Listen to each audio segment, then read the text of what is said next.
Oo. Eh si Pong naman, kilala mo rin yata. Oo, yun. kilala ko si Pong. Oh, hindi. Nakailang TV na kami dyan, hindi na binalik sa amin. Bakit? Ewan ko doon. Hindi niya nagawa? Sabi niya, hindi pa daw nagawa. Hanggang ngayon, ang tagal-tagal na. Nawala na lang yung Renan ko. Nawala na yung pati titi. Oh, tapos yung ampli pinagawa namin, wala na rin. Ay, hindi na na. Eh, boy. Ang ganda pa naman sa ng TV na yun. May Ano sabi, part na ano sabi ni lang. Pong? Hindi pa daw niya nagawa. Pero siya hindi nagawa. Yung parang nabenta na. Yun ang masama ron. So, hindi na kami nagpapagawa doon. Ano po yun sila, Mike? Oo. Ah, dito rin yata punta sa'yo yun pag may piyesang inano. Hindi na nga tayo magpagawa. Doon na nga tayo kay Kuya sa Mero Bisay. Dati nagpagawa na rin ng TV sa ay ganyan, maliit pa ako tigyan. Pinagala.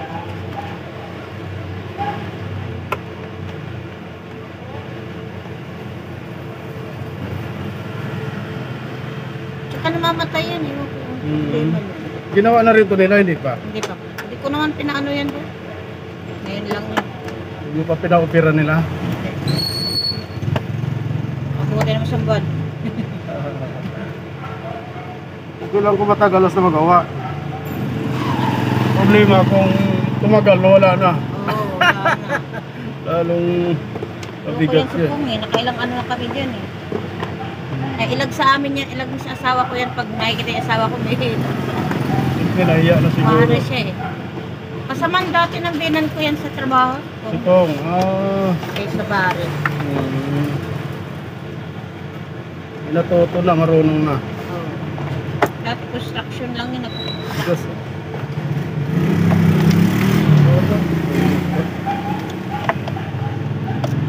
natuto na mag-repair. Kaya lang, Hindi nagpapagawa sa kanila. kaya lang ayaw ko mo ibalik.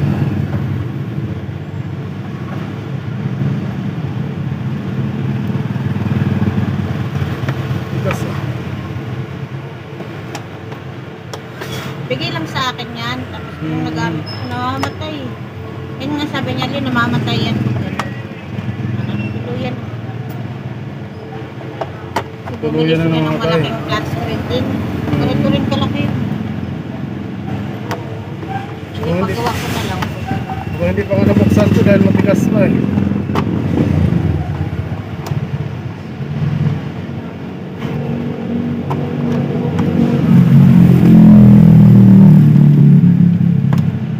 Buti hindi mo pinabuksan kay Pong. Nako, ayoko na magpagawa doon. Kahit kay Michael, bising-bising si Michael.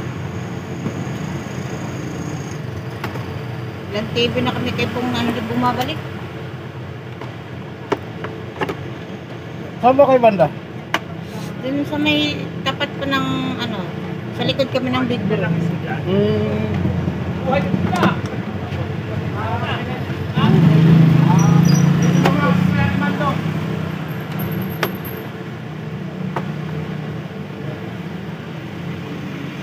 Tapat kami ng Ging Bakery. Ako lang natira.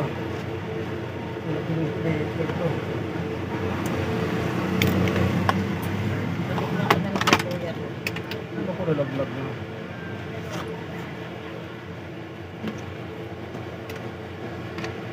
Ano ang yung ano? Wala pa sa power supply. Ah, Buksan na. Di pa naman ito pinabuksan ni ate yun eh.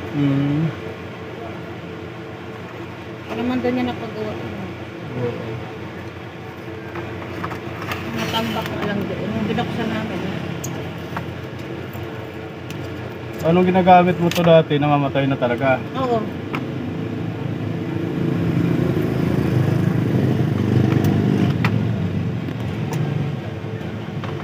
Dito natin yung power supply. Baka lumubo na.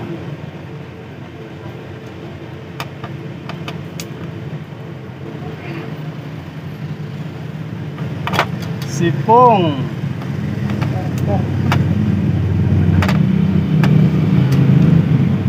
Sipong pagong. Meron pa yung isang matangkad. Kilala mo siguro yun. Yung sa may malapit sa bato-bato na gumagawang ano. Oo. Matangkad. Hmm. Ayaw ko rin pagawa din. Okay naman, hindi naman lumobo. Bakit ayaw?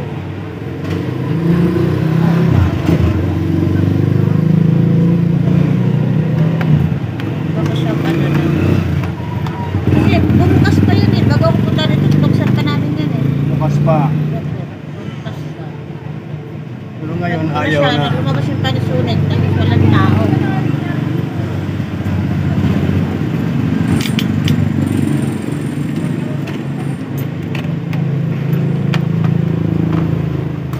Natin saksakan mo, baka sira. Parang inamag pa naman. Oo naman. Yun, putol pa yung kabila. Kaya pala. Yun o, putol yung kabila. Try natin palitan tong saksakan mo, baka sa saksakan lang pala. Putol yung kabilang saksakan. Ito ilagay natin pansamantagal. Iilaw ba siya?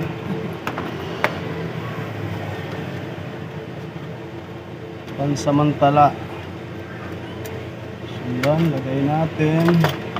Pag umilaw siya, yan lang ang sira niya. Yun o, umilaw na o. Sira pala saksakan mo. Tapos pindutin natin yung switch. Buti hindi tayo pinahirapan. Pindutin natin yung switch. Kung gagana, blue dapat. Blue ba green? Yun, nag-blue na siya. So, ibig sabihin sira lang yung saksakan mo. Tingnan natin kung may picture ba. Ba't wala? Ayun, namatay. Namatay pa rin ah. Tingnan natin ulit.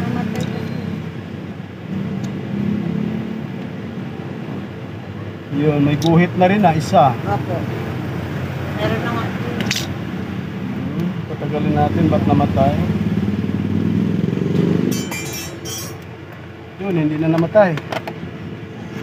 Patagalin natin ang bahagya. Para malaman kung gwapo na ba siya. So, sasaksakan mo lang pala may problema. Yan. Patagalin lang natin ang konti. Mga 4 na araw. Yan. Buboy. Tingnan natin kung mamatay pa rin ba siya.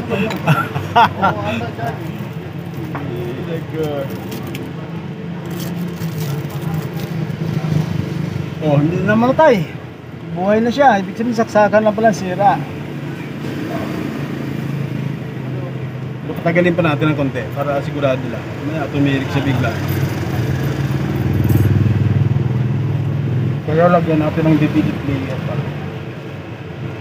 DVD.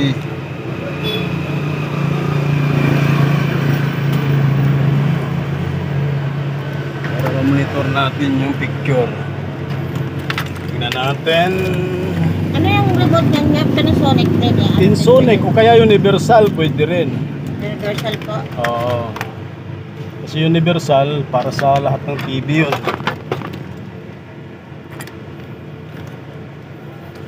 Lagyan natin yung video. Kung mamatay pa ba siya.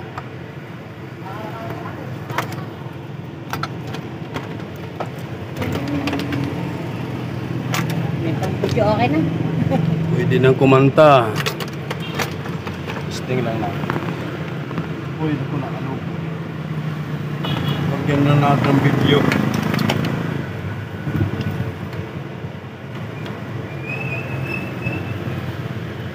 Saan ka ba naglalagay? Sa gilid? Walang sa po yung kuya, ay yung asawa ko po yung ano dyan. Hindi ko alam yun. Naka-video ba siya? Wala. Walang picture. Yung gamit mo TV Plus? Opo, yung ano. Wala. Hindi mag-video.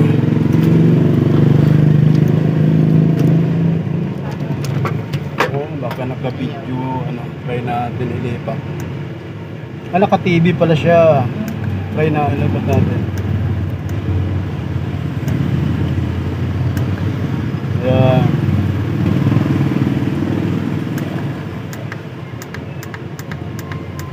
Lagay natin sa video. Ay naman. Luluko din yung pindutan.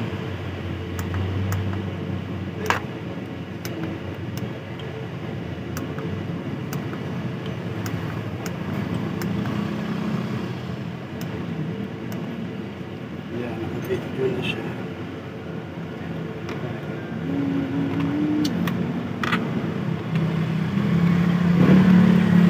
Yan.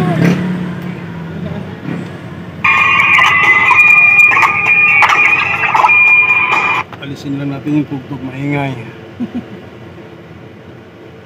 So okay na siya, hindi na siya namatay. Pag sa TV may kailangan antenna yan, di ba? Oo, kung sa TV, lagyan mo antenna. Pero kung may TV Plus ka, naka-video lang.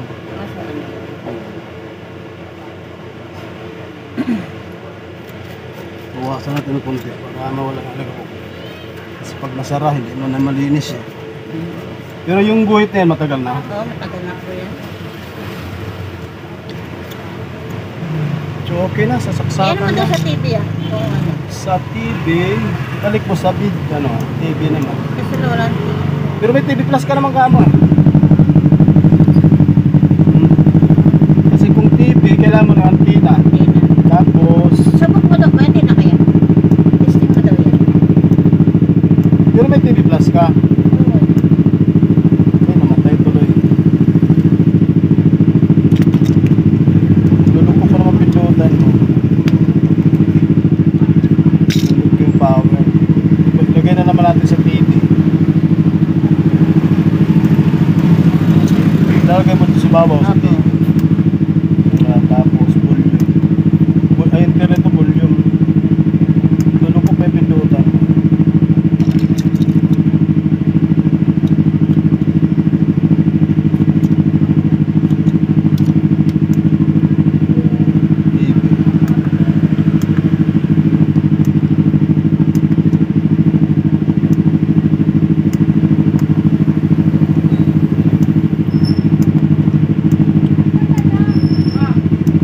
Matigas man mapindutan.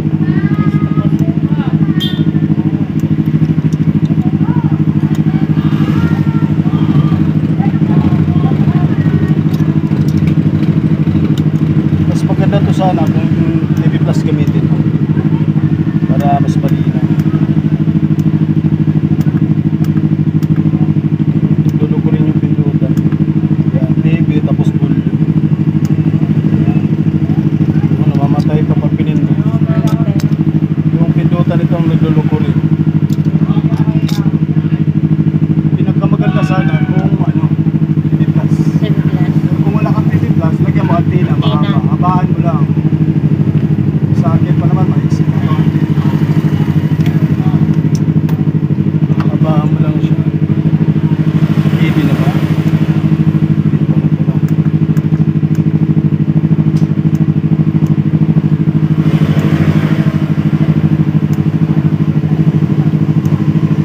Yan. Kaya lang, pag hindi pa nakaprogram yan, kailangan mo i-program din. Auto-program. Antenna mo dito, tusok. Malamang hindi pa nakaprogram yan, o hindi pa nakaprogram. Then, Medyo mahirap mag-program yan pag pag wala kang remote. yeah. Yan, tapos auto start.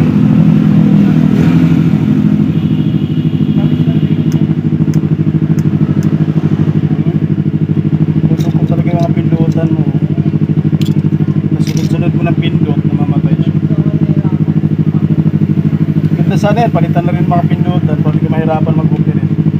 Pero kung TV Plus naman ang gamit mo, madali lang. Kasi bibidyo lang. Pero hindi pa nakaprogram to. Ngayon kung antenna lang gamitin mo, ang malinaw lang nito, malamang channel 7 lang. 7 lang. Papakapit mo. Gamitan lang natin ng para mabilis.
Plus kasi malinaw. Kuha na natin channel nun. Kung pwede sa TV Plus mo, halos wala kang lina. May sira pa talaga siya. Oh. Kaya nga. Ganun mo kura po. Yan ang problema niya. Namamatay pa talaga. So ituloy natin tong ating ginagawa na Pinsonic na 18 inches, no? Tuwa na sana tayo. Kala ko sa easy cord lang ang problema, yung saksakan ang problema pala. Pag uminit na siya, namamatay yung power, nagbi-blink na lang yung indicator. Masaya na sana ako kanina eh. So plug in ko mga bro. Ganyan na siya ngayon, no? Kita nyo ba? Yan yung power indicator niya, nagbi-blink. Kita ba? Tutok ko lang yung power indicator. Yan o, nagbi-blink na lang, namatay na siya, tapos nagbi-blink na lang yung power indicator. Yan, focus lang natin. Yan o, pandap-pandap na lang yung kulay pulan niya dyan. So may trouble pa pala ito mga bro. Akala ko okay na eh, yun pala may problema pa. Tapos tin-troubleshoot ko yung power supply, normal naman. Ang problema dito, pag tinanggal ko yung supply nitong ating inverter, ito yung inverter mga bro, ito yung supply ng backlight natin, no? Pag hinang ko, pag halimbawa tanggalin ko yung ano, kasi sinobserbahan ko na ito kanina, bunutin natin, yun lang, yan, no? Pag binunot ko yung supply ng inverter natin, steady na yung kanyang power indicator. So nagno-normal na yung 12 volts. Kasi sinukatan ko yung 12 volts kanina dito, bagsak. Bumabagsak yung 12 volt, kaya kumukurap-kurap yung power indicator natin, no? Nung tinanggal ko yung power inverter niya, yung inverter, yung supply nga natin ng backlight, nag-normal uli yung 12 volts, tapos yung indicator niya normal na uli. So ang trouble naman dito naman sa kanyang power inverter, sa kanyang supply ng backlight. So iuna natin yan, mag-uuna uli yan. Yan, nag-uuna uli. So dito ang kumukontra mga bro sa inverter section. So ito troubleshoot ko lang to mga bro, no? Titingnan natin kung mapatino natin.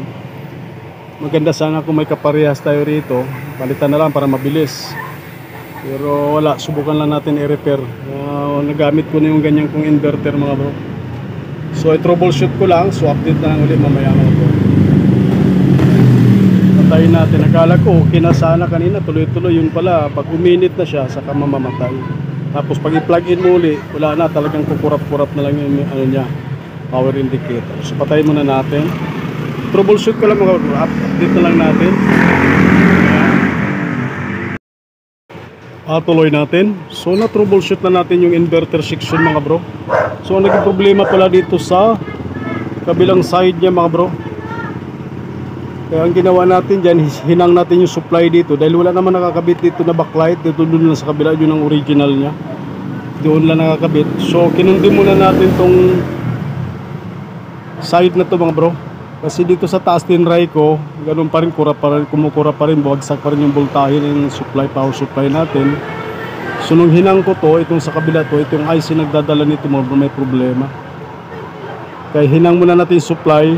Yun na tinesting ko, nagkaroon na siya ng ano, hindi na siya bagsak yung supply mga bro. So plug in natin para makita nyo rin. Yan, nakahang yung kanyang resistor mga bro, supply dito yan. Yung sa kabila naman dito, yung may backlight na nakakabit. So kung makikita natin mga bro, hindi na siya kumukurap yung kanyang power indicator. So ang naging trouble yan dito mga bro, yung pinakano dito sa kabilang side na to, yung IC na to. Total wala naman siya nakakabit na backlight dito. So kinundim na lang natin para mag-normal. So yan, power on natin. Susundutin ko lang mga bro.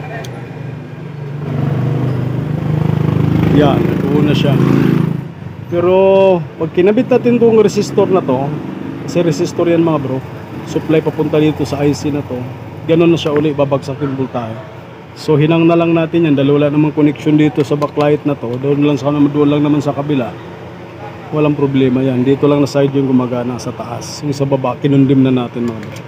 So i-fix lang natin, titingnan natin kung tatagal na mga bro, no? Yan, normal na siya. Gumagana na yung screen natin yan. Silipin natin. Ayan o. Magana na, tuloy-tuloy na. So sa makatwid talaga, dyan ang trouble dyan sa baba na sa portion mga bro ng backlight na inverter niya. So hinang na lang natin para tuloy-tuloy na siya. So i-fix lang natin mga bro para ma-final testing at may gagawin pa akong Sanyo na 21 inches na CRT TV. So ito na mga bro, yung Pensonic na ginagawa natin na 18 inches, no? Final testing na natin. Power on na tayo. Plug-in tayo, power on natin. Pinabitan na natin ng DVD player yan mga bro. Ayan si Pensonic. Kaya lang yung guhit niya, madati na raw talaga. Hindi natin pakialaman yan mga bro. Ayan, mga linaw na mga bro. Gwapong gwapo na siya. Sureable na yan dahil naalis na natin yung nagluluko na sa inverter niya. Tinanggalan ko lang ng boses tuloy boses mga bro. No? So kapitan natin konti. Pansamantala. So patayin lang natin, baka makapasok tayo, baka mas-CPR tayo, masayang video natin. So sureable na yan mga bro. At binabad ko na rin yan kanina para sigurado lang. So maraming salamat pala lagi mga bro sa inyong suporta at sa panonood sa ating mga in-upload na mga video. Maraming salamat at magandang tanghali po sa ating lahat. Kasi may gagawin pa akong TV mga bro na Sanyo na CRT naman siya na 21 inches. Kanina lang dumating. Susunod natin mga bro pagkatapos tanghalian at alas 12 na pala. So maraming salamat po muli mga bro. Maraming salamat. Yes.